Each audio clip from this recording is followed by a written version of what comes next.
नाज़रीन, ख्वाब सिर्फ ख्याल नहीं होते, बाज़ ख्वाब अल्लाह की तरफ से खुशखबरी बन कर आते हैं और इनमें सबसे बड़ी खुशखबरी है औलाद की बिशारत। एक नन्ही हंसी की आरज़ू, एक मासूम चेहरे की दुआ, ये ख्वाब देखना किस्मत वालों को नसीब होता है।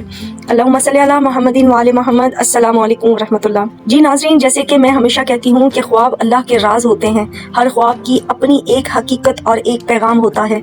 अगर कोई शख्स मुसलसल बे औलादी के गम में है और एक दिन वो ख्वाब में देखे कि वो फल खा रहा है, ख़ास तौर पर अनार या अंगूर, या वो देखे कि एक बच्चा उसकी गोद में है और वो खुश है, या फिर वो ये ख्वाब देखे कि सब्ज़ बाग और हरियाली नज़र आ रही है, तो नाजरीन ये सिर्फ एक आम सा ख्वाब नहीं है, ये अल्लाह की तरफ से बिशारत है कि उनके नसीब में इंशाअल्लाह औलाद लिखी जा चुकी है। रसूल अल्लाह सल्लल्लाहु अलैहि वसल्लम ने फरमाया कि नेक ख्वाब अल्लाह की तरफ से खुशखबरी हैं। लिहाजा अगर आपको ऐसा ख्वाब आ जाए तो समझ लीजिए कि अल्लाह ने आपकी दुआएं सुन ली हैं। आपको सब्र और दुआ के साथ उम्मीद रखनी चाहिए, क्योंकि अल्लाह कभी अपने वादे के खिलाफ नहीं करता। नाजरीन, ख्वाब कभी मामूली बात नहीं होते, बल्कि बाज़ औक़ात ये हमारे मुस्तकबिल का इशारा होते हैं। आखिर में मैं यही कहूँगी कि अगर आपने भी कभी ऐसा ख्वाब देखा है तो कमेंट्स में अल्हम्दुलिल्लाह ज़रूर लिखें, ताकि ये खुशी और दुआ दूसरों तक भी पहुँच सके।